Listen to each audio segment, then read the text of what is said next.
The following is a live episode of the Chuck and Brad podcast, originally recorded in 2019. The guests are Ray Harrington, Brian Beaudoin, and Liz Moniz. This was a lot of fun, and Christmas was very busy this season, so we didn't have time to film a proper intro for this old reposted episode. This was a live episode for the podcast that we did that Christmas season, and we've never released the video before. Fun fact, when we did this, I recorded it with one wide angle just for posterity, not to be released, because we didn't really have a way to release videos at the time. We didn't do videos for the Chuck and Brad podcast. However, someone, I can't remember who, I don't know if I ever knew who, I'm sure I did, dropped off an SD card years later at the Tell 'em Steve Dave studio in Hazlet, New Jersey, to get him Steve Dave, a close friend of the show, and said, "This is for Chuck." When I took that SD card home to my house and put it in my computer, it was a second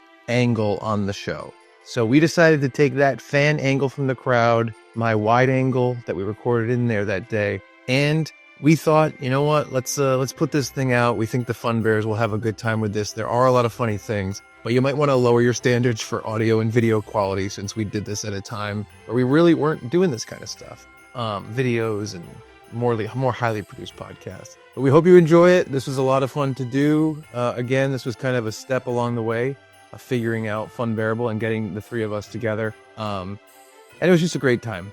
So hope you guys like it. Have a good Christmas. New Mail Sack episode coming later this week. Love you all. Hope you enjoyed all the Christmas episodes this year. Thank you, Funbears.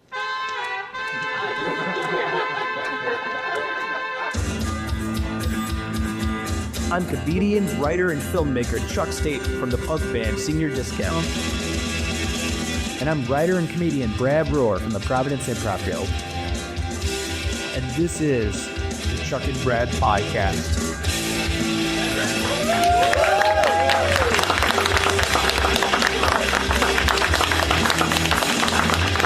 Wow, how are you guys doing tonight?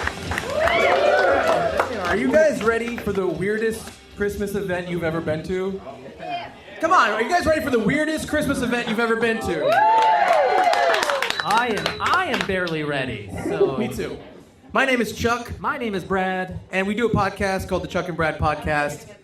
Tonight, we are going to be doing a live games episode of Christmas-based games with two of our favorite comedians from the area and another comedian that we love, judging the whole thing. You guys are going to help us by clapping and laughing along with us. It's going to be a great night. Are you ready for something very strange?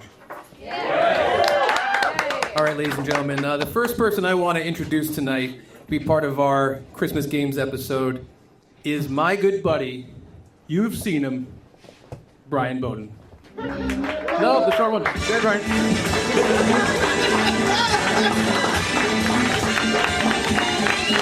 It's the most wonderful We're really packed in up here. It's really fun. jingle belling and everyone telling you. How you doing, Brian? How you doing, buddy? I'm wonderful. I'm happy to be here. Yeah, are you excited for this? Yeah. All right, that's great. You betcha. All right. I got a book. I'm ready. And I'm going to explain the teams in 1 second, right after I bring out this next guy. Man, runner-up for one of my closest friends, Ray Harrington.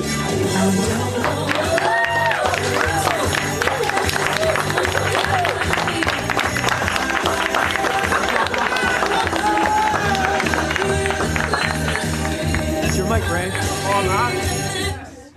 You can turn it on, buddy. No. Hi. Hi. How you doing? Good. I'm fantastic. This is a pretty small stage for all of us. Yeah, You I'm know? going to get up in about 2 seconds when you introduce the next person. It's absolutely right. Yeah. Ladies and gentlemen. I got the exit row. Ladies and gentlemen, the judge of the entire night, Liz Moniz.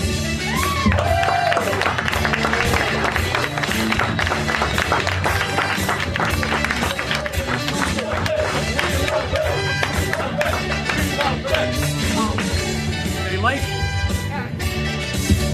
All right. So if you're like, oh, is this a thing that people do? They do contests? No one does this. No one does a live comedy show, a Christmas contest, and that's going to change tonight. We're going to have a lot of fun. Liz is in charge of this whole thing. She's the judge, and here's what's going to happen. Brad and Brian Beaudoin are on a team tonight. That's correct. versus myself and Mr. Ray Harrington. Well, yay for Ray. We have a few games, and Liz is going to judge us the whole time. Can we get the lights to just be like white? Hey, Dave, can we get the lights to just be straight white? That'd be awesome. Thank you, buddy. Can you not say straight white? Straight.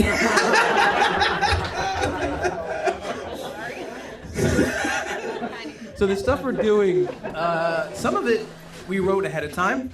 Oh, here we go. I like this. By the way, give it up for Dave for putting this on.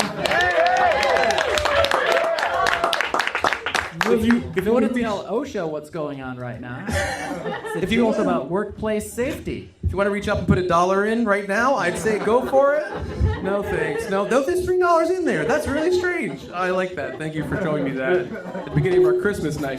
Ladies and gentlemen, straight white. You can give points for that if you want. So that's the most applause any of us are going to get. Is my mic working? No. Can somebody open the judge's water, please? Okay. Right here. Oh boy, who's that? That was me. It's all right. You're okay, buddy. So yeah, our games are, some of them are going to be scripted. We wrote them ahead of time. Jesus Christ. Sorry.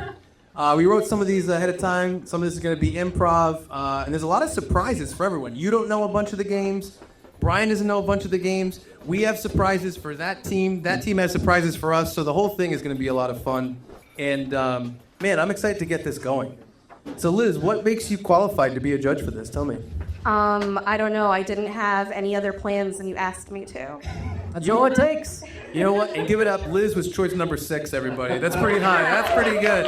Yep. Derek Furtado was busy. John Tilson was busy. Rob Green. The guy that works at McDonald's near Brad's house. He was busy, too. Nice. So, I also heard that you were the only one that was excited about it. oh, that's true. It's like, great. So, Brian, why did you agree to do tonight's show? Same reason as Liz. I just had a free night. I said, I'll go do some Christmas jokes. And Ray? Charity. I thought that would get a laugh. Wow. So, We're off to a great start. So we're definitely not playing for charity. no, actually, this is, you know what? I want to bring up the stakes right now, because no one knows what the stakes are. Hold on, stakes. Because there are stakes to this game. Tonight, our teams are battling for the title of Kings of Christmas. Now, I knew that you two assholes wouldn't give a shit about that, because it's just fun. So we're also battling for all the money that comes into the show tonight. 2 people. One team. So if we win, I will give it to charity. Oh, well, you're half, I guess. Yeah, I'm doing great. You can do whatever you want with your half. I have, and I'm happy to announce that I am charity. I was going to say, some of us have a dog to take care of, okay? Hey, that's not nice to say about Gina. Oh. No inside jokes on the podcast. People are not going to know what that means. All right, Gina's my beautiful girlfriend. She's sitting right over there. Now she's embarrassed about the mean dog comment that you made about her. I misjudged. I thought this was a fucking comedy show. All right, so the very first game is going to start right now. Liz, are you ready for this? Yes, I'm ready. Do you know what contest this is? Yeah. This is called... I need my... Can I have my... Yeah, take your Can I just say dossier. something? This chair is a little inappropriate for me because my legs are not long enough to like keep it where it needs to be. So right now, You do look like a wandering 6-year-old. You're just slowly rotating. and I'm like up like higher than everybody. I feel like everyone can see like my fucking muffin top right now. Not enthused about this, I have to say. Oh, no, This is wonderful. You just Thank you, right. You told me my makeup was fucked up before, so whatever. You know what? Can I talk to you? Our team loves your makeup. Actually, I want to say Thank this. you, Brad. I was back there waiting to use the bathroom. I'm like, oh, we should be on stage right now. I just gotta pee real quick. And I was waiting to use the bathroom.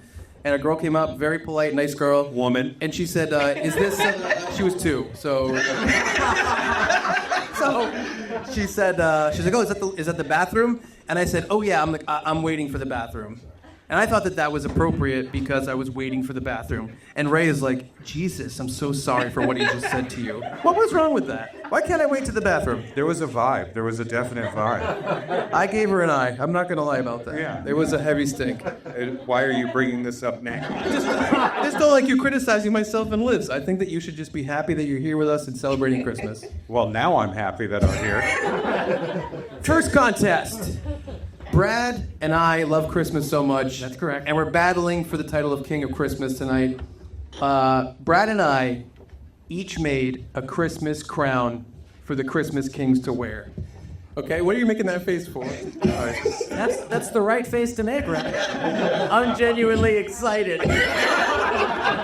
So Brad and I each made one. That's gonna be the first contest. Liz is gonna, judge our Christmas crowns on a scale of 1 to 5 to give us points on how, well they were made. Sure, whatever fucking reason we want to say. However they look, however she like Christmassy? how Christmassy they are? and how full of the spirit of Christmas they are. So Brad, you want to present your crown first? I'm ready. Here is the crown that I made from a hat I bought at Target.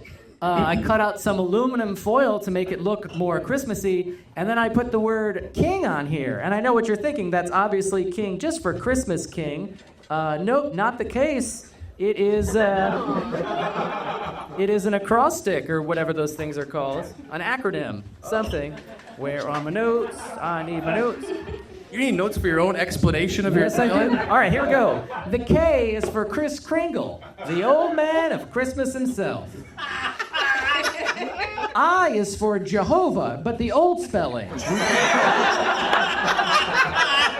guys remember Indiana Jones and the Last Crusade? He stepped on the J, there wasn't a J, it was an I. It's a good movie. Sean Connery. N is for nog, egg, the official drink of Christmas. And G is for goodwill toward all, which is only necessary like between December 20th and 26th. After that, just go back to being to yourselves. So, King of Christmas, K-I-N-G. Well, give it up for Brad. Jeez, I don't know if I agree with that. All right, so Lost the K already. Poor Kris Kringle. Found it. Thank you. all right, so with my Christmas crown, I was like, well, what means the most to me around Christmas? And ever since I was a little kid, my grandmother has put out this ceramic. It's like a Christmas house, and I said you can't celebrate Christmas without that house. So how can I represent it? So this is what I made. It's really delicate. All right, so everyone be careful. Don't breathe too hard. Okay. It's a good-looking hat. So I borrowed Nana's Christmas house just for tonight. I'm going to give it back for Christmas. She doesn't know I took it, but I have it here. And I made duct tape. It said Christmas rules, but I thought it'd be cooler if it said Christmas rocks. So like Christmas rules. What's with the Santa hat? Well, I was thinking that thing is the coolest part of a Santa hat. It's always hiding in the back of the hat. So I thought I'd put it in the front of the hat. Kind of dangles. But this top, oh boy, I'm really worried about this. Does somebody have to wear these eventually? Well, that's I was hoping you would wear this for the whole night. Oh my. You want me to balance on this extremely tall chair with my fucking 3-inch legs? All right. With that giant thing on my head? Hold on, it clangs so much. I'm gonna put it down for now, but I think the winner does have to wear it, right? If you're the king of Christmas, you should wear the crowns. So, All right, Christmas judge, Liz. what do you got? How many points does Brad get for his Christmas crown? I am awarding Brad 5 points. I'll take them. I'll take all 5 points. That's wonderful. Good job, Brad. Thank you. All right, take a good look. Oh my God. Take a good look at the Christmas crown. I am also offering 5 points. You both put a lot of effort into it. I'm duly impressed. Wow. Let's start off on a high note. All right. This is like a kindergarten costume contest. You all did such a great job.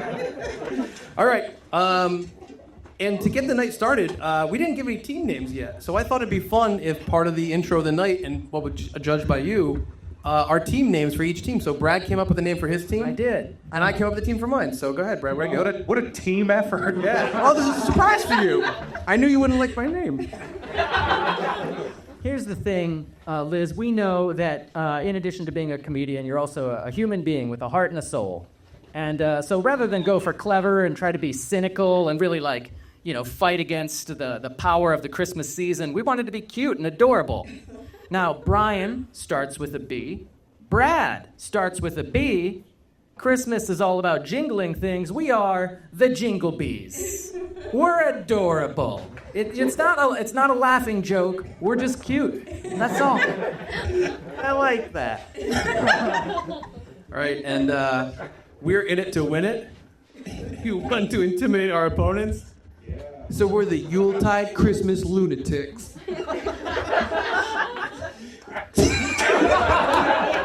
Tis the season. Oh! What do you think, Liz? You gonna rate those names 1 to 5 points. What do you think? I'm giving Brad and Brian 4 points. I'll take it. There we go. We're gonna get them with 1 extra point. Chuck and Ray are getting 3 points. Yes! Did you hear what I said? Yes, I heard. Yuletide Christmas lunatics. The cuteness appealed to me. Okay, so just So far. just checking in on the score. Chuck is blowing it for us. We're doing pretty good. We're in the game. All right. So those games are kind of the intro games. They're just for fun. And these are the real games where Brad and Brian and myself and Ray really put some time into these, and it's going to be a lot of fun going in. So Brad, do you want to explain the next game? All right, this game is called Ruin a Christmas Song, in which we have taken a popular Christmas song and changed a lyric or the title and ruined the song, not just for tonight, but really for anyone in this room, just for all time. When you hear these songs in the future, you'll be like, oh. It's going to be mostly puns, right? Yeah, mostly puns. Not 100% puns, But a lot of puns. but a lot of puns. So do you guys want to go first? Or do you want us to go first? We're in the lead, so why don't you guys go first?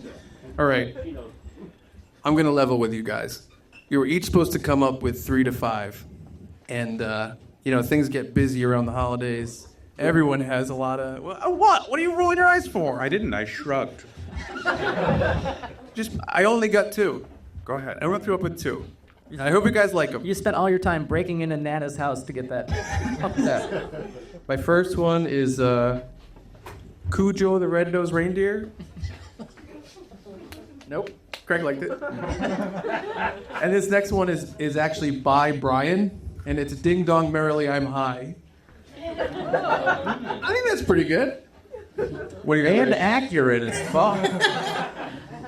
Raymond? I did all the work, and I'm not a fan of puns, so I tried to avoid puns the entire time. So the first one is everybody knows the Little Drummer Boy.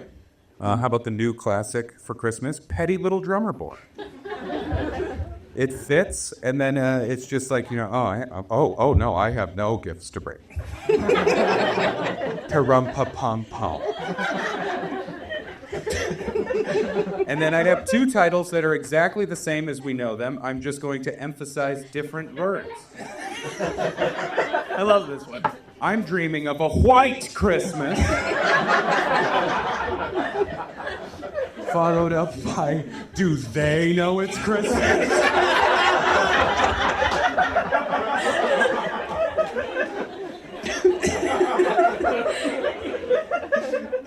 And then finally, Tom Petty's great Christmas song, It's Christmas All Over Again. It should now forever be known as, Oops, I Christmased All Over Again. That was great. What do you got? Jingle Bees, what do you guys got? I don't know that mine are as clever, but I also thought of the song Little Drummer Boy and its parum-pum-pum-pum refrain. It's the sound he makes when he orgasms. He's the little cummer boy. Yep, that was the right response. I don't like that one. It's gonna get worse. It's gonna get so much worse. I do like that, though, because that means, the wise men show up, everything's going on in the manger, and then this little kid shows up. And he's got a drum, but he's just ejaculating everywhere. So he's just going, it's just hay. So is that drum your present? No. We're all familiar with the Christmas song with the line, chestnuts roasting on an open fire. Sad to say, these are Jeff's nuts roasting on an open fire. Poor Jeff. Poor Jeff? What if it was Mr. Jeffrey Epstein? Oh, yeah, you know what? Those deserve to roast on an open... All right. Jeff's that's so weird. Hark the feral angels sing. Oh, that's feral music. That goes with my Cujo one. Yeah. They can team up, I guess. This is the worst. I'm going to say it. All right, but I don't want to say it. Grandma got a train run on her by reindeer. That's the worst one I could Silly think of. grandma. Man, Brad, that's one I thought of that I didn't write down. I also wrote down White Christmas, but it's only Republicans singing, so you know there's a sinister undertone. Switch seats. You guys switch seats. Brian, what do you got, babe? I did. You did 2. I did 7. 3 of which are cum related. Santa Claus is coming all over the town. And then Dominic the Donkey Show.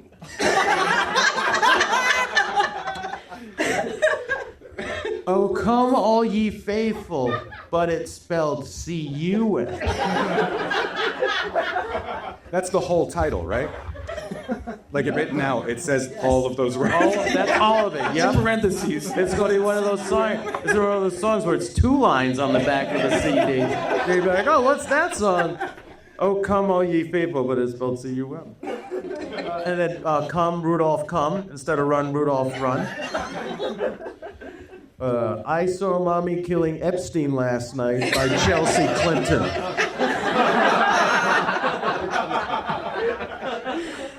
And then instead of baby, it's cold outside, baby, it's 9/11 outside. Ruined forever. Ruined. And never forget that song. It's up to your knees out there. Oh, boy. All right. You took Ruin a Christmas Carol really seriously, huh? I did. This is where I'll peak tonight.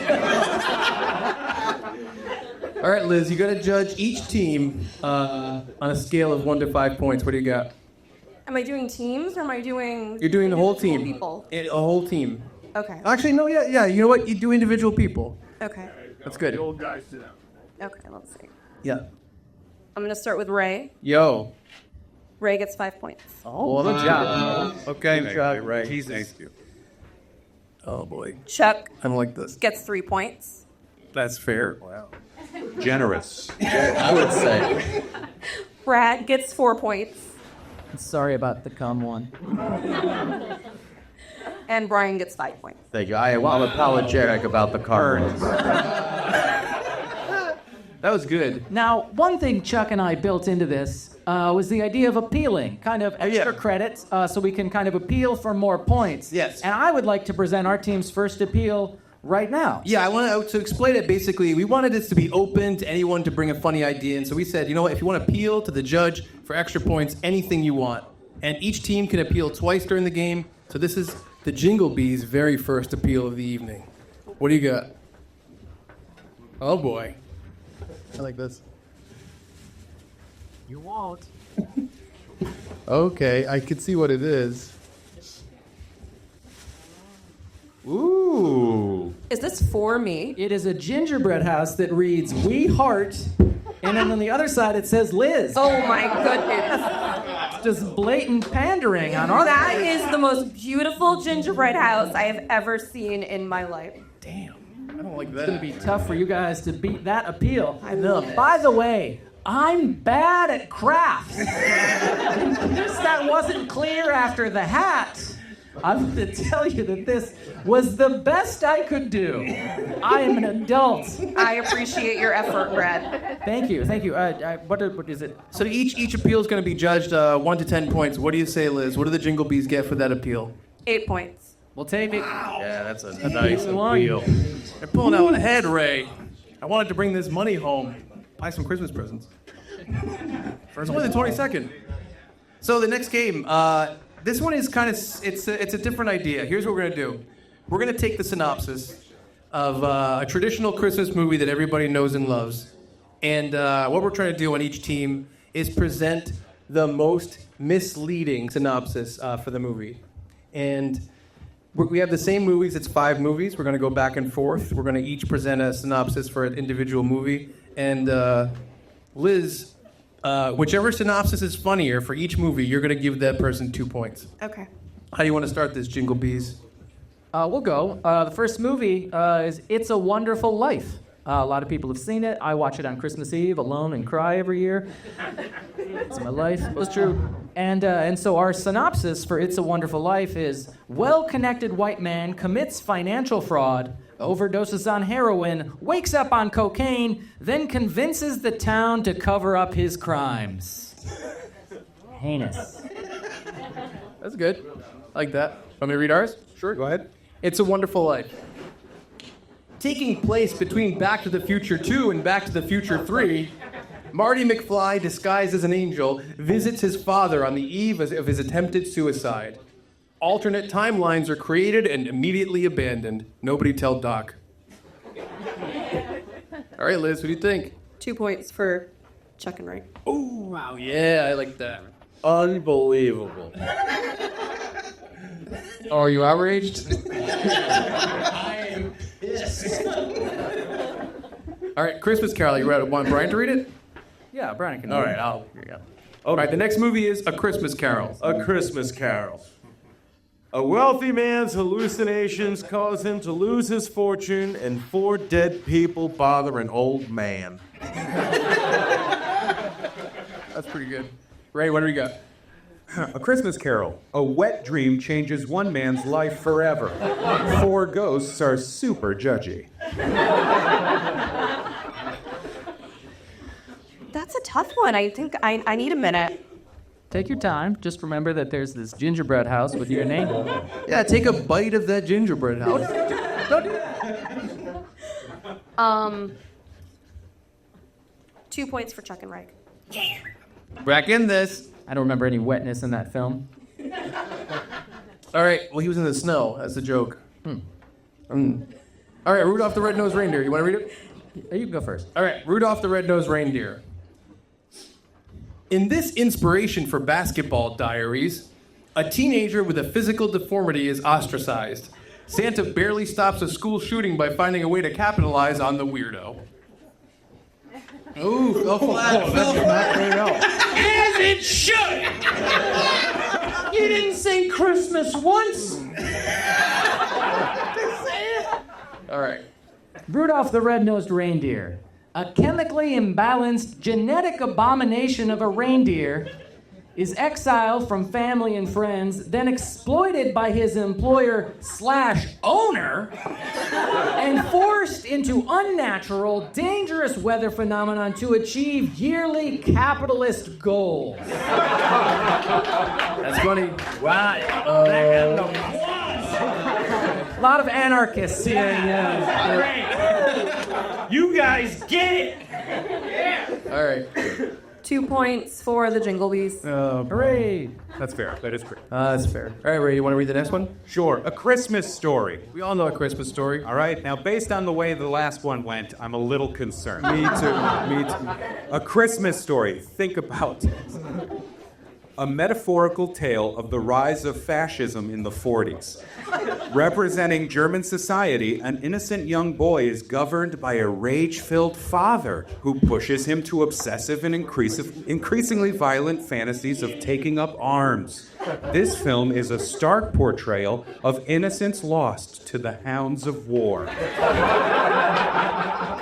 That's a good Christmas.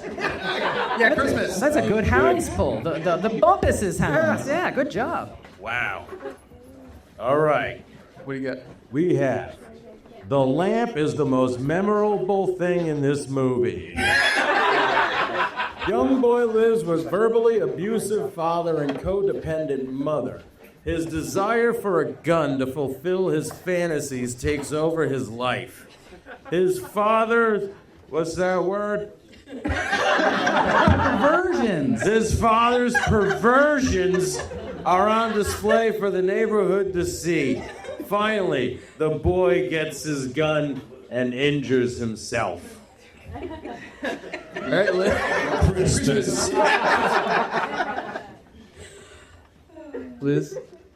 2 points for the Jingle Bees. We are back in this. Oh, that is an upset.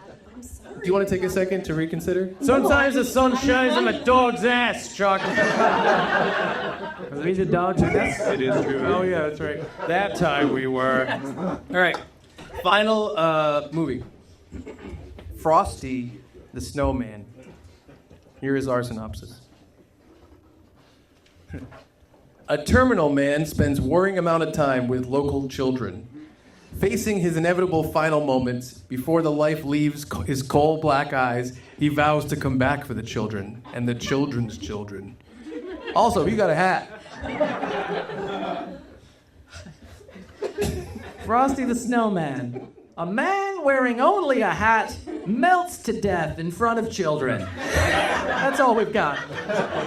By the way, I read the synopsis on Wikipedia after we wrote this synopsis, and I'm like, oh, this is a messed up cartoon. Yeah, interesting. Really? It's bizarre. It is. Liz, what do you got?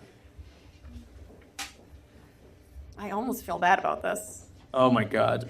2 points for the Jingle Bees. God, damn! I'm sorry, they're really good at this part of the game. Simplicity at its finest. I know. What's the score update, Brad? What do we got? We have the Jingle Bees at 24 and the Yuletide Christmas Lunatics Yep. at 20. So still anyone's game. That's not so bad. Okay. Ray is one of the Yuletide Christmas Lunatics. I just want to remind everyone. That face right there, lunacy. Absolute lunacy. I will say, on that. at this point in the game, Ray and I would like to bring up our first appeal.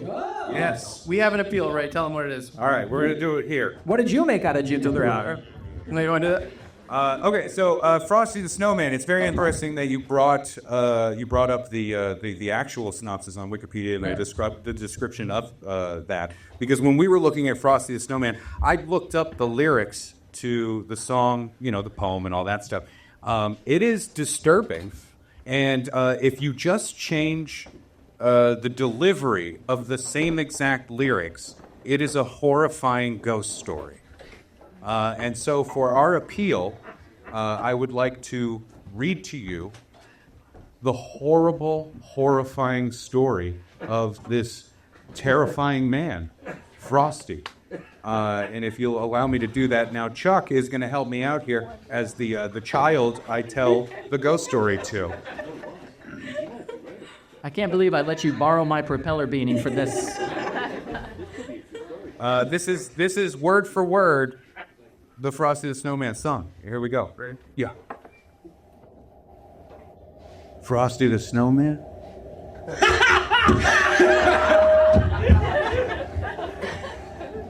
Oh, he was a holly jolly happy soul. With a corncob pipe, a button nose, and 2 eyes made out of coal. Make him stop. Frosty the Snowman, he's a fairy tale, they say. He was made of snow, but the children know how he came to life one day. There must have been some magic in that old silk hat they found. For when they placed it on his head, he began to dance around. Oh, Frosty the Snowman was alive as he could be. And the children say he could laugh and play, just the same as you and me.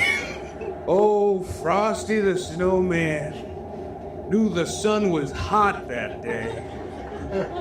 So he said, let's run, and we'll have some fun. Now, before I melt away. Down to the village with a broomstick in his hand, running here and there and all around the square, saying, catch me if you can. He led them down the streets of town, right to a traffic cop. They're safe now. And he only paused a moment when he heard him holler, "Stop!" Oh, Frosty the Snowman had to hurry on his way. But he waved goodbye, saying, "Don't you cry. I'll be back again someday. Somebody. Somebody. Look at Frosty, God. Somebody. Somebody. Over the hills of snow. And scene. Oh, that was great. That was excellent. All right, Liz, 1 to 10 points for our appeal. 10 points.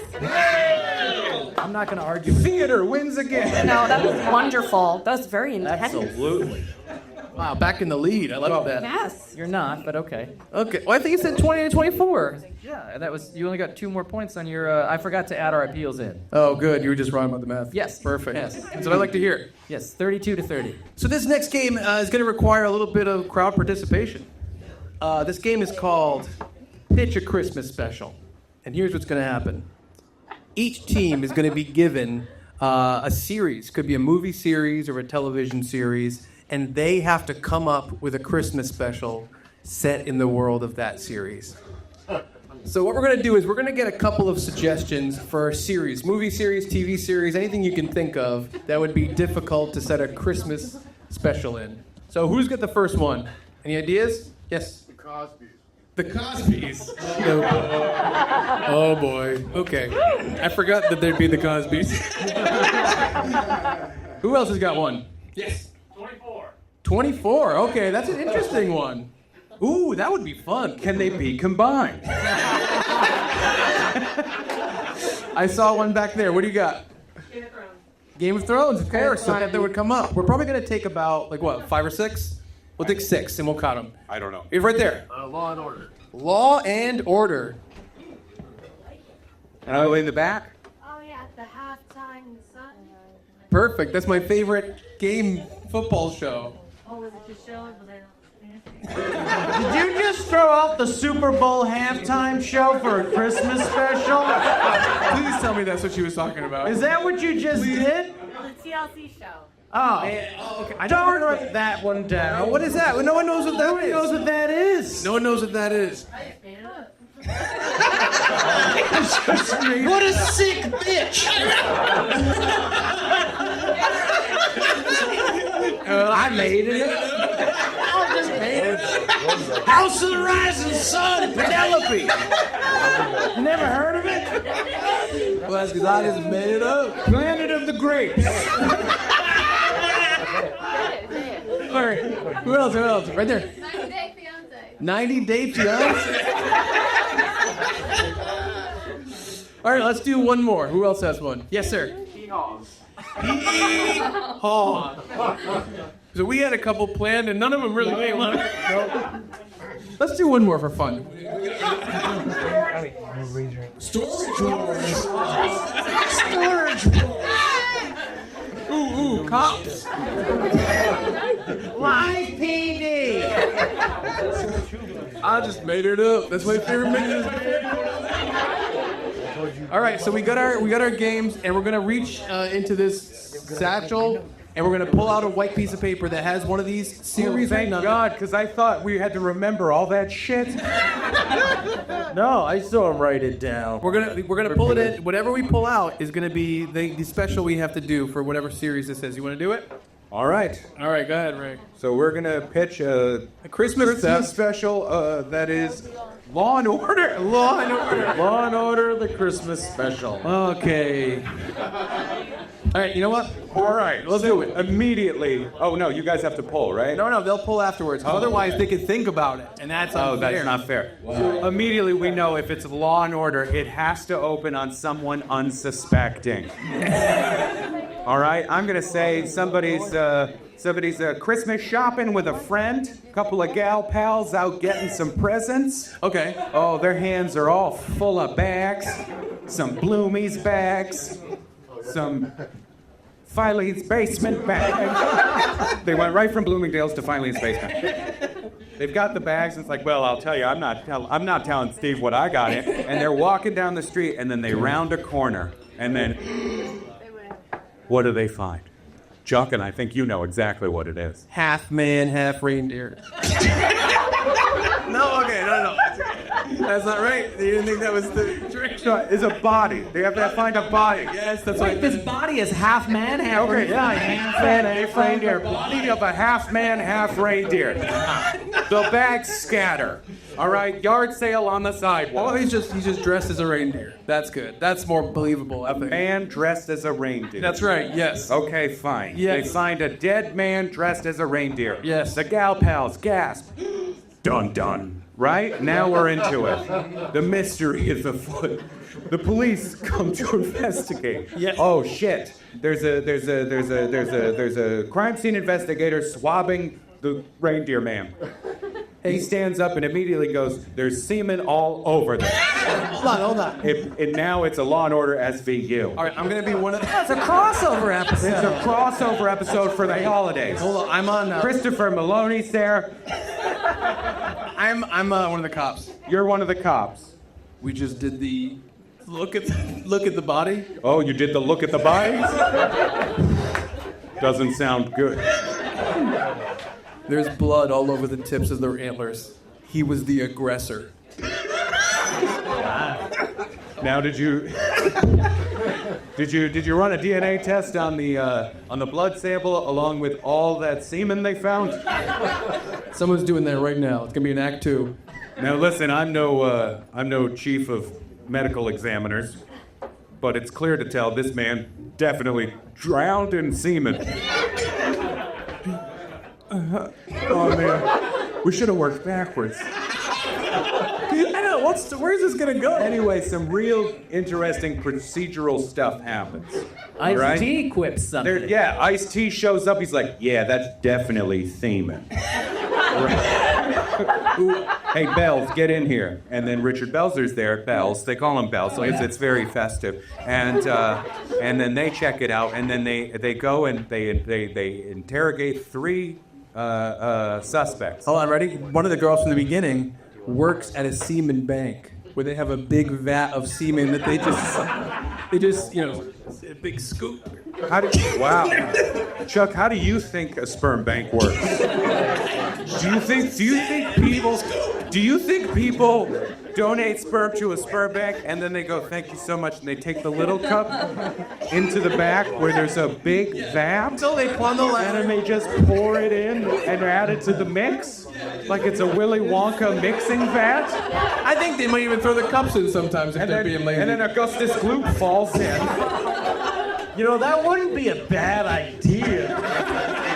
It would be like baby roulette. Yes, exactly. That's what I'm thinking. Like you never know what you're gonna get, you know? So it'd be like a half-price dipping. You know what, though? They'd cut costs. They'd say, like, we don't need the little cups anymore. We'll just get guys to kneel around and then just Oh, the little covered boy. That's amazing. All right, so then we go to commercial. And then when we come back, the key suspect is on the witness stand because we're running short on time of this Christmas special. And in the end. No, come on, we're gonna go back to the semen vat. So the girl that went to Bloomingdale's, she looks at it, like there's a big window in the tank, like an aquarium. Oh, so it's a dunk tank now? Now that I'm thinking about it, I don't know why there'd be a window. No. Let's go to the trial. Well, that's where she works. So in the end, it turns out they couldn't find the murder weapon because the murderer had frozen the semen, stabbed the guy, and then it melted. It was like a jizzsicle. It was a jizzsicle. Those are delicious. And so they got away with it, and it turns out it was Santa Claus. Oh, okay. All right. But I thought but the guy dressed as the reindeer was the aggressor. Remember that? They were in a sordid sexual affair. Okay. Wait, what is there has to be a Christmas message. Don't stab people with cum. It's very clear. I already knew that. And then there's a great moment right at the end where the lawyers are walking and they're like, man, sometimes I feel like, working these horrible cases, they can kill your vibes of the holiday season. And then one of the lawyers, he looks at the other lawyers and he's like, hey, don't worry about it. Don't come all over the shit I...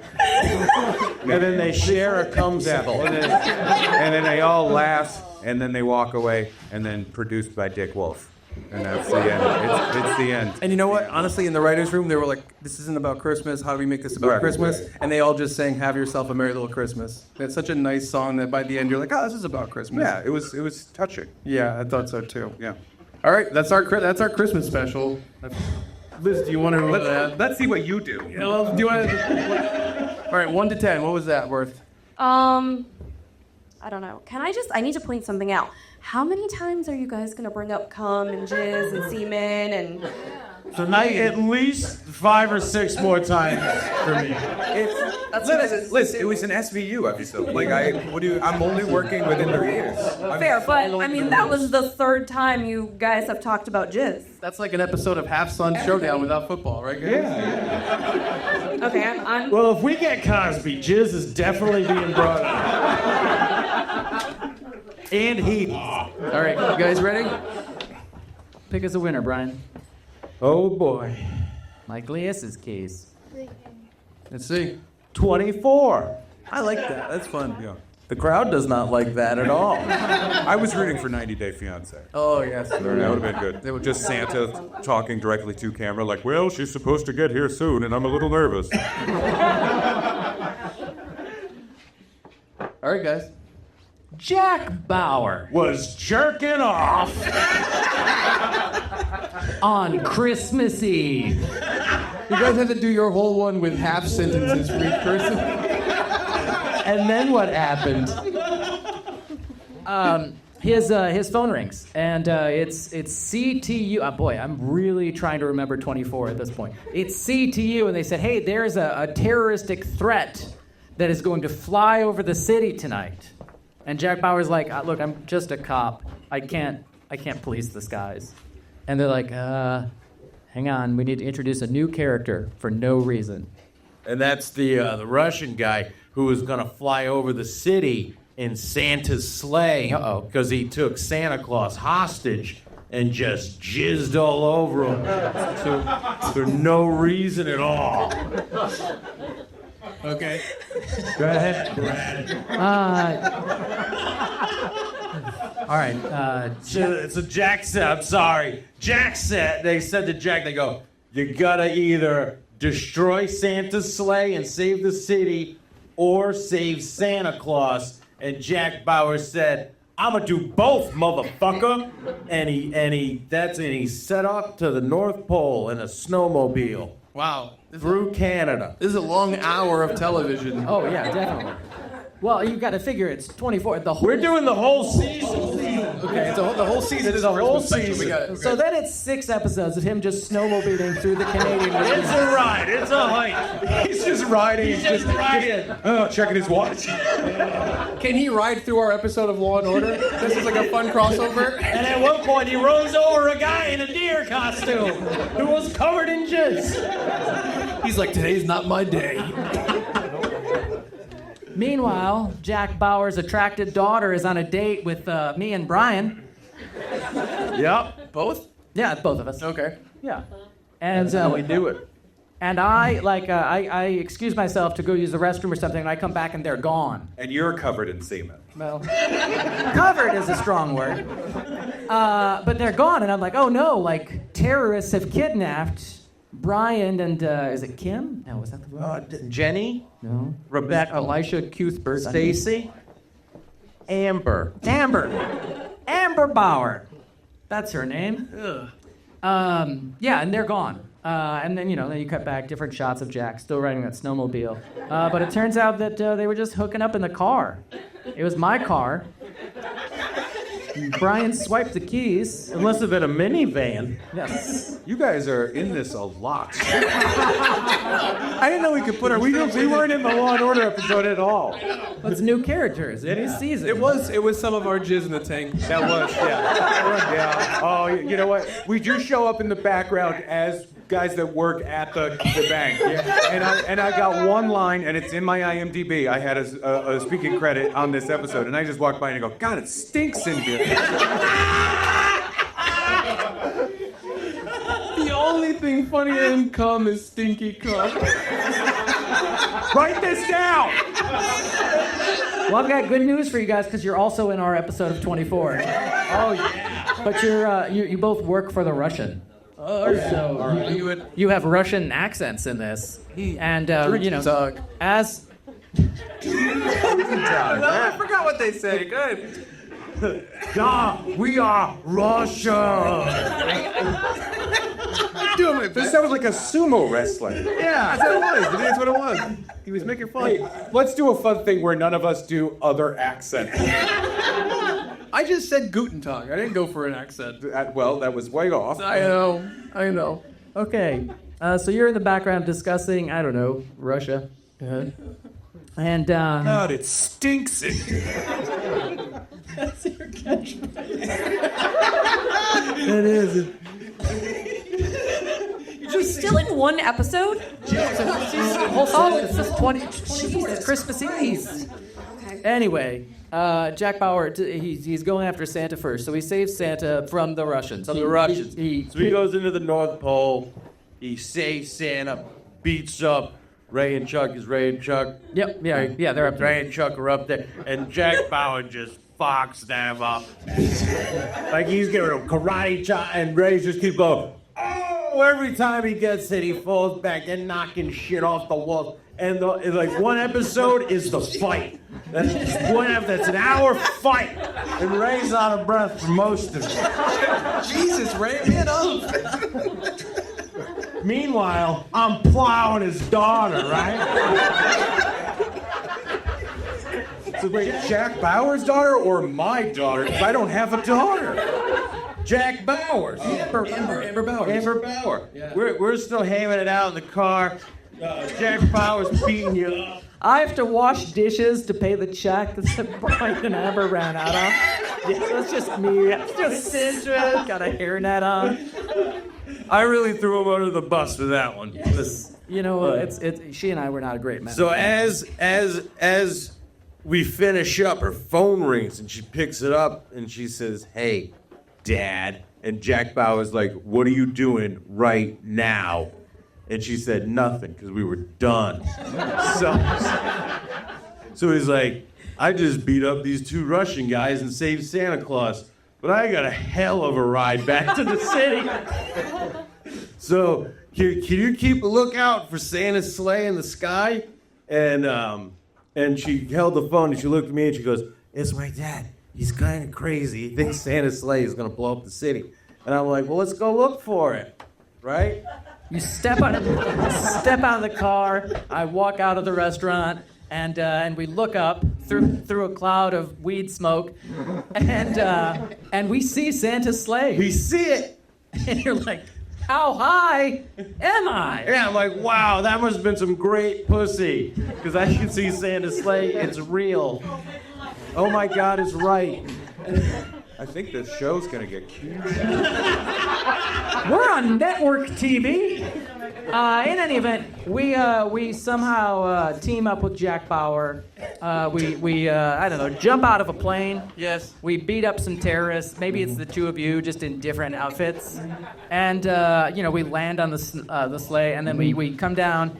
And we land, and we deliver toys to people, and that's when the clock's like going, 57, 6, 58, 59, and that ends the season. Is that we've saved Christmas? Yeah. Woo, we were kind of all over the place. Wow, You really were. Yeah. A lot of strong visuals in that story. And you're Here welcome in my for that. brain. Thank you. All right, Liz, what do you say? There's going to be 1 to 10 points each for each Christmas special. This is a tough one as well. Okay. I'm going to do 10 points each. Wow. Thank you. All right. We solved a murder. I know, ours was... We saved the world. We saved Christmas. I'm just going to say, ours is a little tighter. Just throwing that out there, But tiny you bit. both put a lot of effort into it. It was impressive. We did a whole fucking season. We gave you guys cameos. All right. We're talking, that's fine. We only have 3 games left. And this next one, I was looking forward to this because Ray and Brian don't know about this one. This next game. Correct. How wonderful. This game, a lot of Christmas stuff is about giving presents, and we thought it'd be nice for each team to give a present to the judge and for her to rate those presents. That's Right? wonderful. I'm very excited. So, Brad, do you want us to go first, or do you want to go first? I can go first. All right, go ahead. What do you Jingle Bees get for Liz for Christmas? Well, we got Liz a card, and there's some attachments, some enclosures. That's what I was looking Do I for. have to open it? I can open it for you. Yeah, open it for me. Let's see what it says. Jump in the water. You might as well open up the fucking card. It did write SWAK, sealed with a kiss. Oh, wow. that's beautiful. I never heard that. I appreciate it. I like that acronym. I'm going to remember that. Jingle bees. All right, what'd you get her? All right, it's a card that reads Merry Christmas. Oh, Little penguin eye. I like the fat little penguin. And you open it and it says, catch the holiday spirit and have a merry season. Then there's a handwritten note. Liz, thank you for taking part in our show. I'm sure you will score this gift appropriately because you are wise. Love, Brad and Brian. But there's more. There's some love coupons here. Some handmade love coupons. So for example, here we go. Good for one hand car wash and detail, courtesy of Brian. I can bring my car. Brian only lives like 5 minutes away from me. I know. I can bring my car to Brian and he will wash it for me. And detail it. Is this a real thing? Yeah, I need to print it out. We'll see how many points it gets. And Brian, Are those transferable? No, they're not. They're for fucking Liz. Don't re-gift her shit. What the fuck? I belong. and Brian didn't know about these before you gave them to her? I mean, he's clearly on board. It's a team effort, Chuck. I'm willing to do what it takes. Next love coupon. Good for one chaste platonic hug from your pal Brad. That's nice. Yeah, see, Brad got it. See? Good for one Pornhub playlist that Brian curates for you. No butt stuff. Wow, Brian's gonna have to make a new playlist. The next one. Good for one Pornhub playlist that Brian curates for you. Just butt stuff. I got the perfect one in mind. Next up, good for one poetry reading from Brad. I like that. And last one, good for one time when your husband wants to make love, but you don't feel like it, so Brian will come over and make love with your husband while you read a book or something. I love Liz's husband. Brian That's the loves thing. Liz's I'm genuinely excited about that one. So there you go, some Jingle Bees love coupons. Again, strong visual. Oh, yeah, it is. You think you're going to sleep through that? Us wrestling around the house in oil? All right. We got a gift too that we had prepared for Liz. Can someone reach into this box and grab? There's 2 recorders at the bottom.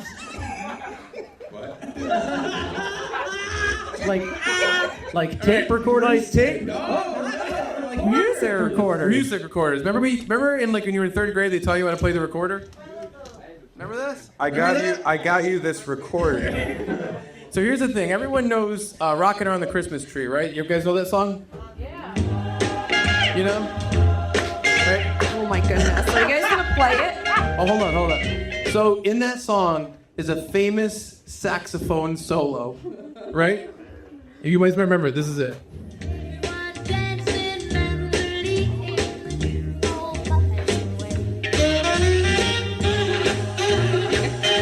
All right, we all know this part. So for our gift, Ray and I are each going to play the saxophone solo from Rockin' Around the Christmas Tree for you guys here tonight. Ray, you're going to go first. I'll hold your microphone. And then I'll go. Oh, man, all right. All right, you ready, Ray? I'll start the music whenever you're ready. I'm super pumped. This strange recorder in my mouth. Oh, no, I made sure no one touched that. I promise. Oh, No jokes. well, hey. You ready? Is your fingering right? Everyone's dancing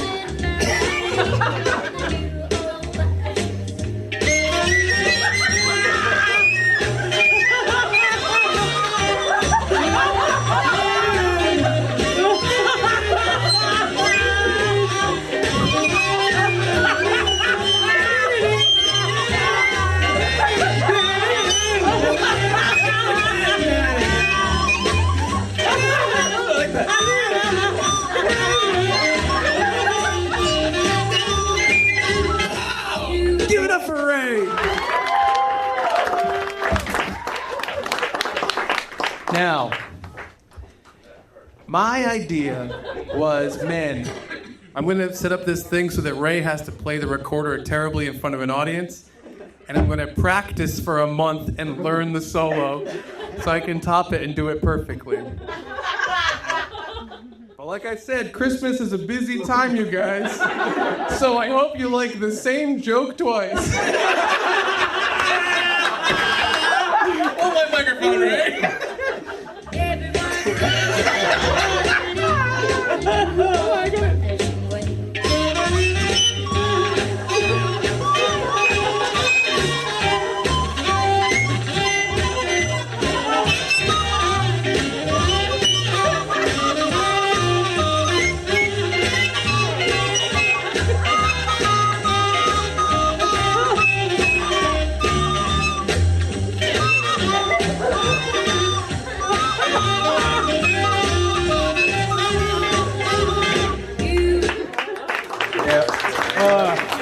So I got a sense of it.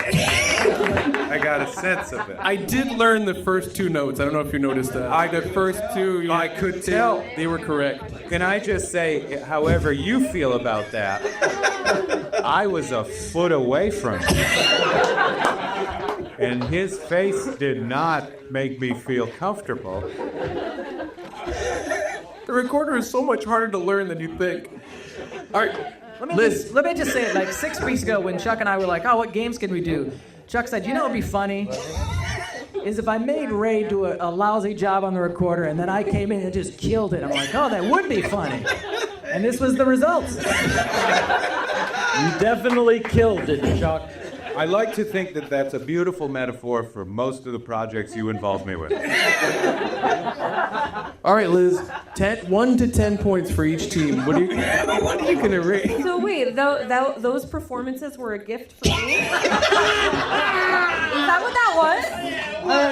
No part of this. You didn't even say that. You were just going to continually leave that out. No, that was 2 gifts. And you couldn't even learn? You couldn't even do your fucking joke right? No, that was 2 gifts for you. It was like a presentation. Okay. All right, let's see. What do you think? 10 points for the Jingle Bees. We'll take it as. This is so useful.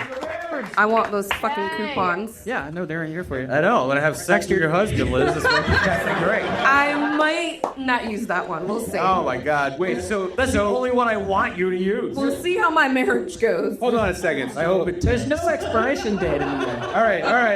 I just want to be clear about this. If Chuck had said we would fuck your husband while playing the recorder, we would have gotten 10 points. Yeah, if you were going to also wash my car. All right, I'll fuck her husband. You wash the car. That's a demonstration of how much Ray hates work. Hey, I'll put in the work on my end. I'm more of a performer. All right. Points for the Yuletide Christmas Maniacs? Lunatics, please. Lunatics, sorry. 9 points. Jesus Christ. She's easy. I love this. A lot of mercy in the heart of Judge Liz. Well, I'm trying to be fair, think but that's fair. I like You're all right. of you for the most part. What's that, Brian? I would like to offer an appeal. Yes. Right now, our second Another appeal. So, and it's great, especially for the next thing that we're about to do. Liz, we got you this. There was a fucking bow on it and it fell off. The bow made it look so nice. But Should I open it? Yeah. yes, please open it up. And while you open it up, I'll explain what it is. The other day, Liz got a gift. I guess it was at a party, and it was a great gift. It was her. And she got one of those sequence pillows, and the picture, it was a personalized photo of Liz. It was a personalized photo of Liz on the sequence pillow, and so I took that picture and I printed it, and that's the picture of Liz and her pillow. My fucking husband says I look like Danny DeVito too, and I don't appreciate Danny DeVito is the actual person on the pillow. I don't know if the people that are more than 3 feet away can tell there's a difference between Liz and that person. My husband says, yeah, Because he's a cute little Italian man, and you're a cute little Italian lady. Look at that fucking yeah, picture. But he's fucking Danny DeVito. Your husband is? Oh, I can't wait to fuck him. I do like this gift, though, I have to say. I will say, you and Danny DeVito do bring the same energy to the table. It's the glasses. Yeah, it is. Yeah. That's part of it. There you go. So what do you rate that appeal, 1 to 10? That's a 10. Oh my Yes. We're Wonderful. going to have a talk about your judge right now. Well, I had a whole discussion with the lady at the CVS photo booth about this. All right, so there are only 2 games left, and you guys have been super polite tonight and considerate, and I appreciate that. Give yourselves a round of applause. Yeah. Thank you so much. That's great. I appreciate that. We're slowly draining the Christmas spirit. So this second to last game is the Bad Gift Appreciation Challenge, okay? So here's what we did. Our team, the Yuletide Christmas Lunatics, got some presents for the Jingle Bees, and the Jingle Bees got some presents for us. And your job, which happens to a lot of us around Christmas... This is an important kind of game, and this is one I did know about. Yes. Because we all get a bad gift Right. on Christmas from someone that Right. it is important to protect their feelings. Right, to pretend that you appreciate it. Yeah. So you have to show that appreciation, and this is a test of that ability. That's right. So we're gonna exchange presents, and each team, knowingly getting bad presents, is gonna have to convince the other team that they actually appreciate the presents. And so you're gonna rate them on how believable their appreciation is. Okay. Do you guys want to give us first, or do you want to receive first? Sure, we can give. We can give. All right. Let's see. What do you guys got? The Jingle Bees.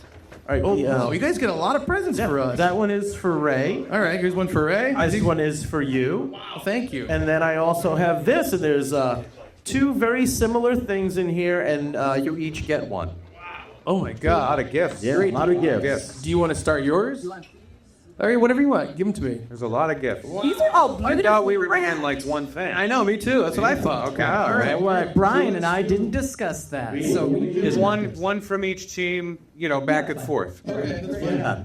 I mean, we did a lot more, but Well, we'll see what happens. It was cool. No, I mean like one of you will go, one of us will go. yeah, we just can't blow loads at the same time. All right, so you want to go first? Or want me to go first? Whatever you want. You go first. Open that Okay. big one. The big boy? All right, the big boy's opening the big boy. Here we go. From Brad to Ray.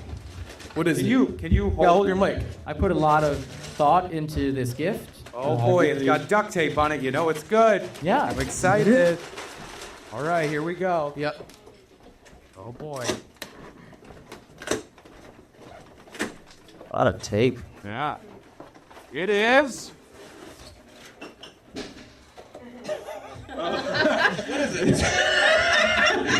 I thought it was an apnea mask. I really did. It's a Looney Tunes Flexious lamp. It's a lamp that bends a lot. It's a bendy lamp. It's a Looney Tunes Bugs Bunny bendy lamp. And it says sold as is. Sold as is from the Salvation Army. That's so. Hey, thank you so much. Did you get me this? I did. Thank you. I think of you as kind of the Bugs Bunny of the group. I really do appreciate that. No, I love Bugs Bunny. I do. I love Bugs Bunny. That's so great. I went to Six Flags when I was a kid. You love Six Flags. And you know what I like about this? That you can bend it and kind of, you don't have to worry about having like a bedside table or something. You can kind of wrap it around the keyboard or something. 3 lamps in your bedroom? I do. One is Taz, one's Tweety, one's Sylvester. And this is perfect because this makes the foursome perfect. This is fantastic. I really do appreciate it. To read in bed at night, don't you? I love to read. I read a lot of books, and then I also sometimes I just look at animation cells from old Looney Tunes. Wow. And this is actually perfect for me. Yeah. Great one. Thank you so much. I really do appreciate that. I really appreciate it. I just want to look more at this, but I guess I'm gonna open something else. Yeah, go for it. So can you hold? Yeah, hold my mic. Go ahead. All right. All right, So great. excited. From Brian I don't to know Ray. how that gets topped, because that's perfect. I love it so much. Thank you very much. And I was just saying, it's like too dark in my room. You called me last night. I did. I called you, and I couldn't even see the phone. It was so great. And then, oh, look at this! Oh my God! It's a broken hand slate for movies. That's right. I love it. Because it's a little clacker, but the clacker's Ray. That's so perfect. Because you make movies and you have to Yes. pilot. Yeah, oh, I made that one movie. You have that one movie. But I figured you can use that on your next project. No, and that's perfect because the next one is actually a silent film, and I don't want it to make any noise. They can show it on the That's so fucking screens here during the show. That's amazing. Oh, that's so great. Hollywood production. Wow. Director, camera. That is amazing. Thank you so much. You're welcome. I really do. And you know what? It shows that you pay attention to what my interests are, and I really appreciate that. Thank you so much. That's very well. great. Should I open mine now? Let's do it. Let's see. Ready? Yeah, to yeah. Let's see what you got. All right, from Brad to Chuck. Let's see what he got me. This is well wrapped. You notice? Yeah, that? it's very good. I like that. Shows a lot of. Oh, that's okay. nice. Yes. So this is from, it's a T-shirt from Brad's defunct improv group. Ain't that guy? Is it 4 improv groups ago? Like 6 improv groups. Looks like there's some writing on the front there. 4 score and yes. and Signed go. by Brad. And Keep that a lot of fun. It looks like there's some writing on the back as well. Ooh. Oh. Brad sort of turned it into a jersey for me. That's great. With my last name spelled wrong and a 00. No, wait. Oh, 69. 69. That's the best number. It is. I knew you'd be proud to wear it. I think that's no one's ever used 69 to be funny before, so I think that's a pretty good step for comedy. I had a lot of fun times with some of the members of Sky Punch, and tumultuous times, but a lot of fun times, including you. Very nice. That's great. Wow, thank you, Brad. I needed a gray shirt too, because I have a gray button down. It needs to match it. All right, from Brian to Chuck. Let's see what he got me. All right, this is a flat thing. I don't know what it is yet. This is a 50-50 cotton poly blend, so that's very nice. That's very nice. This is a commemorative. Okay, ready? It's a commemorative. Okay, all right. It's a collector's map for commemorative quarters of all 50 states, right? With 0 of the quarters. That's great. This is like if I do a quarter a week for the next year, by next Christmas. Well, you got to get all the states. I know you like quarters so much. Exactly. It's like a second gift if I fill them all in. Now, this is like a little project. You know what? That's the gift that keeps on giving. As you collect, you'll see it grow. Yes. That's really nice. Yeah, I remember one time you bought something with cash and they gave you change back. You go, Hey. oh, good, quarters. And I'm like, oh, perfect idea for a gift. You know what? I had nowhere to put them. Yeah. Nowhere to put them. And now you do. You just put that in your back pocket and take it in stores. I love responsibility, so this is going to be a little bit fun to fill out. Please be do great. it. I like that you can fold it because it keeps the quarters safe. Yeah, quarters. Keeps it protected. Yeah. Thank you so much, Brian. That's You're really welcome. nice. That is going to be fun. You guys are amazing. Well, and you each get a thing that I can find. Not a thing from Brad. No? All right. Okay. All right. Slowly opening. Careful. Yeah. Okay. All right. And they So did this- the idea that I had. This is a statue. That's of, beautiful. This is one of the wise men from the And manger scene. This is one of the wise men as well. That's beautiful. So that means that we have a few more characters to collect. Yeah. And we just finished collecting the 1996 Ninja Turtles figures. This is perfect. So this is like a new direction for us. And this is my favorite one. This is the best wise man. This is Jimmy. He was the Mine too. This is the frankincense guy. That's awesome. Yes, I got Merg. I love it. Wow, thank you so much. This is Thank you. I do. I want to represent Thank the original Christmas. Look at that. And now we're like buddies. Oh, sweet. This is great. The Team Yuletide Christmas Lunatics. What you said, yeah. All right, so we have some gifts for you guys. Oh, all right. If someone wants to hand me this little box up here, I'll thank you. Be able to distribute. So, we have a few things. This is your. I think this is for Brian.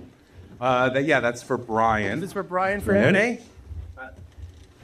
This is for Brad from Ray. Thank you. This is from me to Brad, and this is to Brian. All right, there we go. Want me to go?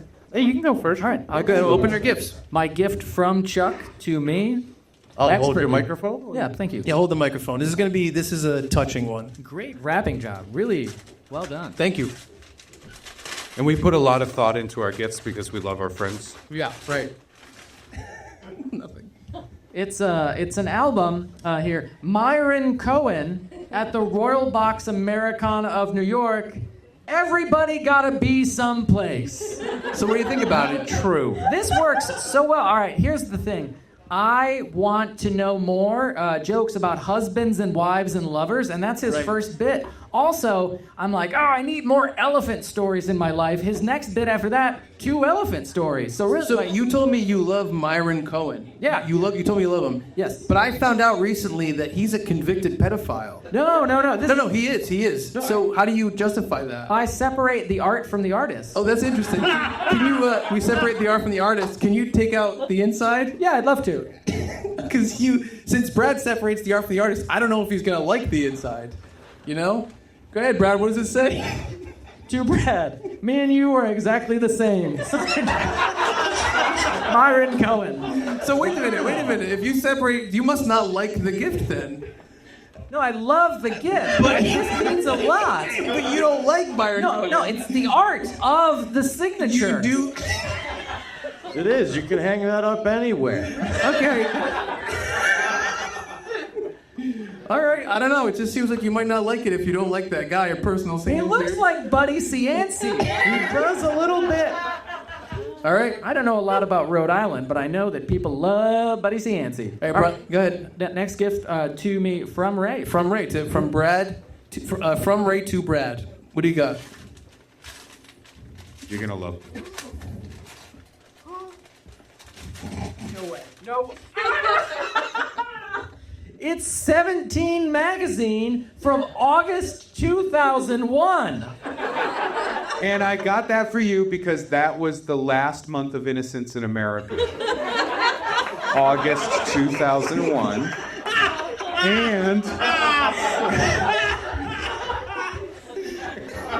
And Brad, I think you know the little inside joke of why I got you the 17 magazine. Tell everybody what it is. Well, here's the thing.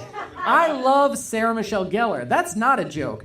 And she's on the cover here. In fact, let me be honest with you all. I was a weirdo in college. I had a lot of cutout photos. Yeah, it ended after that. But everyone was like, Brad watches Buffy all the time. So they just give me pictures of Buffy that they cut out of magazines, and I would just put them up on my closet door. So, if you want me to start doing that again, happy to start with August 2001, 17, Sarah Michelle Gellar. I love Buffy. Wow. No, I meant specifically about August 2001. Not the Sarah Michelle Gellar. The inside joke that you and I have personally. I mean, because it's a personal. Did you forget it? Is it unimportant to you? No, an inside joke needs to stay inside, right? I'm not gonna put our relationship on Front Street. Did I get you the wrong thing? No, this is great. All right, I'm super excited about this. Okay, all right. Brian? All right, well, which one do you want me to open first? You know what? Why don't you open mine first? Which one? The lay down one. The box. The box. The lay down one. The lay down, the one that lays down. Hello, I'd like to order a pizza. Please bring it in a lay down. So this is a... No stand up, please. Cheese falls right off. All right, and this is from Chuck to Brian. this is from Gone with the Wind. It's Clark Gable and my favorite character, Mammy. And this is the scene that I like when he shares a drink with Mammy. And she's immortalized on a plate. And it's on a plate, which will be hung up in my house. Yes. Really. My mother owns that plate. It's a great plate, because everybody should own this plate. I absolutely love it. Are you sure you like it because it comes off as a little racist? No, I think, well, the part that comes off a little racist is when Mammy on the plate. Well, she played a slave on the plate, but do you remember when she said, "Get these white honkies off my porch"? That was the most racist thing in the movie, I think. And I cannot wait to display this for all to see that come over my house. Okay, all right. Well, Well, it's also practical. It's practical. I'm gonna eat my Wendy's on this tonight, and I'm gonna put the ketchup right on Clark Gable's face. Can you do me a favor? When you go to the Wendy's drive-thru, can you hand them the plate and say, just put it on this? I'm not gonna give them the plate. They're gonna want to keep it. Nobody gets this plate but me. All right. Oh, I hope you like it, buddy. I don't like it. I love it. I feel like he's being Thank you. 100% genuine. And you know I am. This is going up. You're gonna come over my place and see I this. appreciate that. All right, one last gift for Brian from Ray. Okay. Everyone in the audience is learning some skills. Yeah. Like really, just if somebody gets you a red, this is being into it. Yeah, they're taking notes. And Ray got me a lady.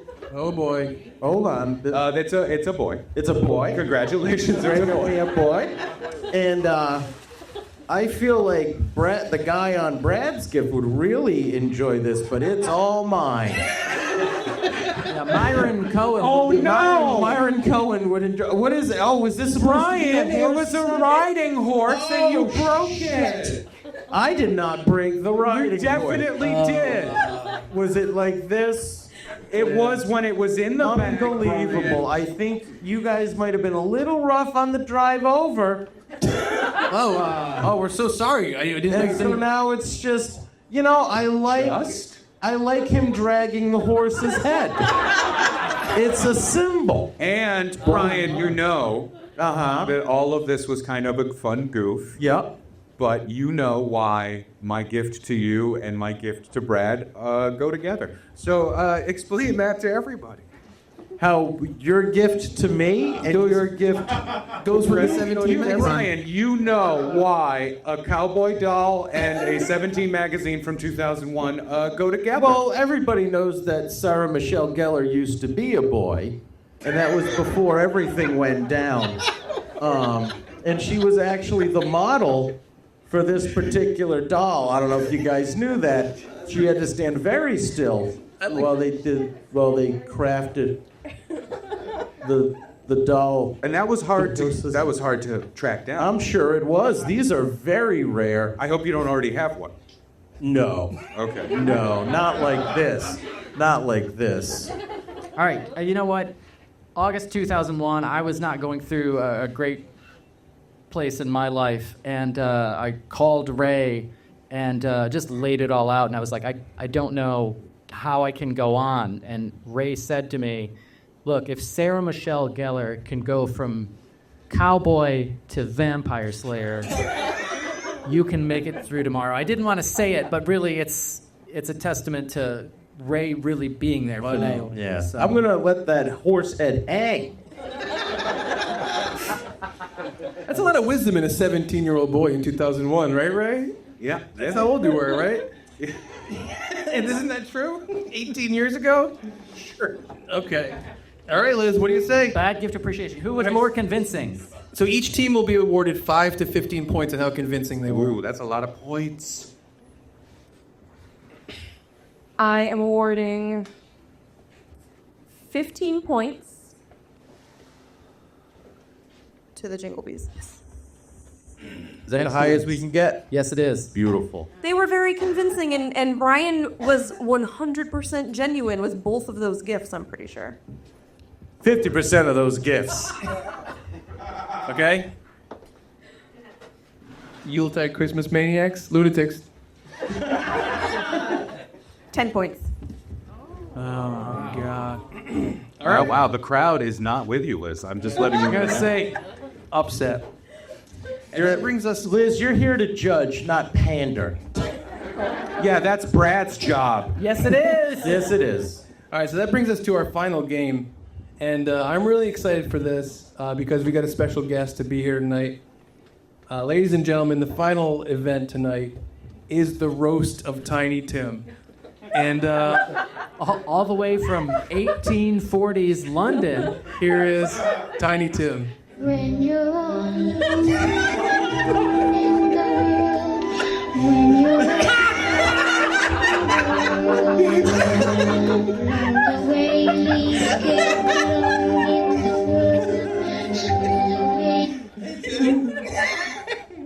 So, this final event. I like that we're like, Abe, we need you to be something for a show. He's like, okay. Should have asked. Everyone knows what a roast is, right? It's when you tell the meanest... It's when you make a chicken. It's when you tell the meanest jokes you possibly can about somebody. So we thought we'd get Tiny Tim because he's up for a ribbon.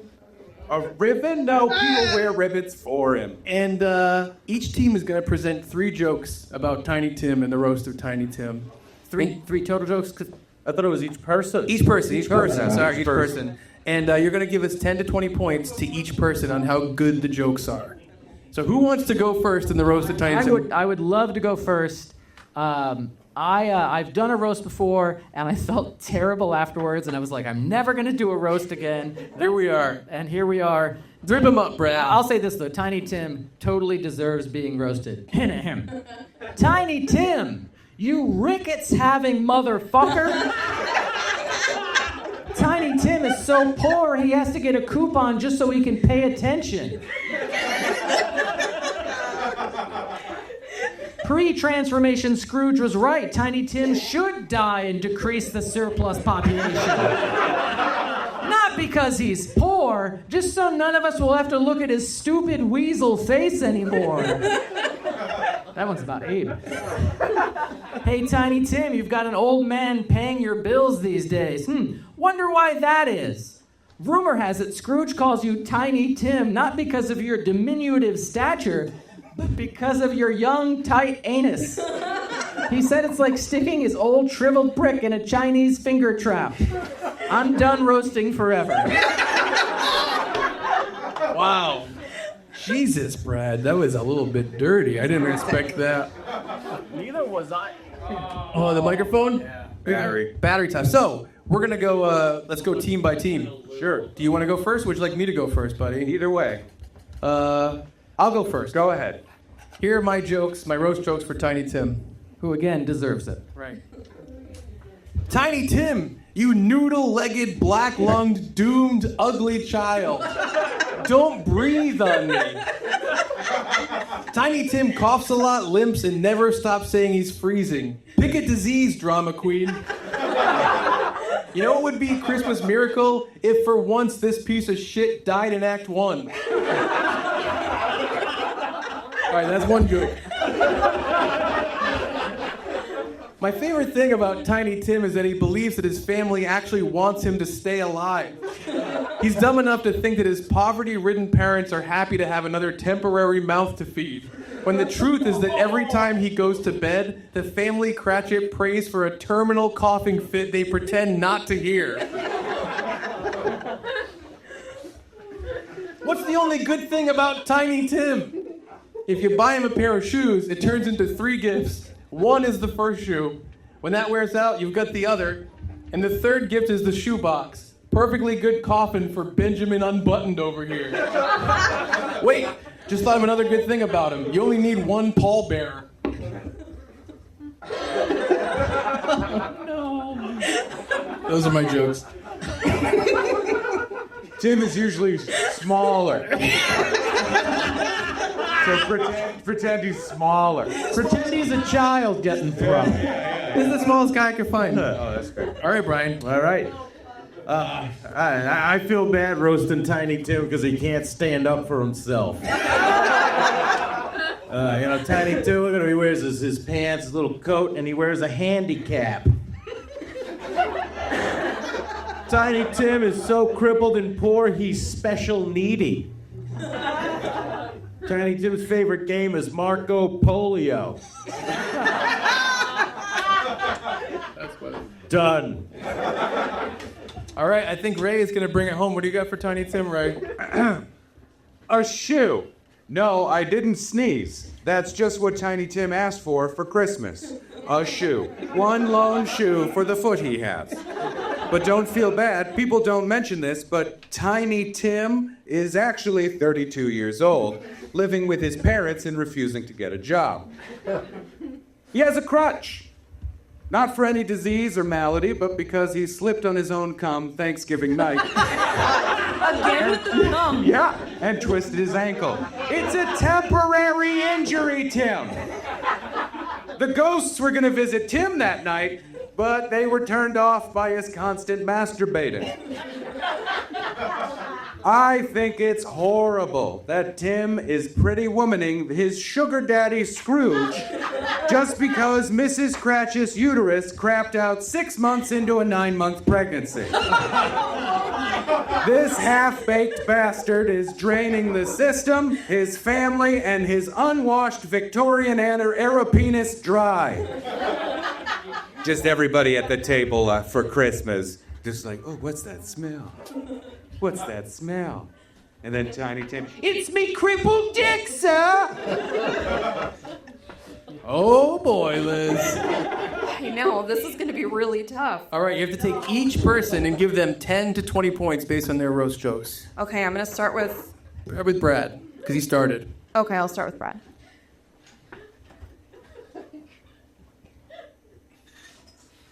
$20 points for Brad. Beautiful. Are you fucking... She wishes. I wasn't gonna bring this up, but wasn't there like a rumor going around that Brad wanted to titty fuck me? Yes. Thank you. It wasn't a rumor, it was just a truth. A truth told by me. That could have been one of the coupons, Brad. A free Brad titty fuck. Oh, foolish me went for a chaste platonic hug. Yeah. How silly. You could have got anal out of this. Well, Liz, if that pillow of yours goes missing, we know who has it. The Danny DeVito pillow. It's a callback, you sons of bitches. I liked it. Jesus Christ, I'm spinning gold here. All right. Chuck was next, right? Yeah, I was next. 20 points for Chuck. Oh, very nice. That's fair. All right, Brian. I'm gonna do 10 points for Brian. That's brutal. Oh my goodness. Yeah, I agree with the lady that threw out the fake TV show.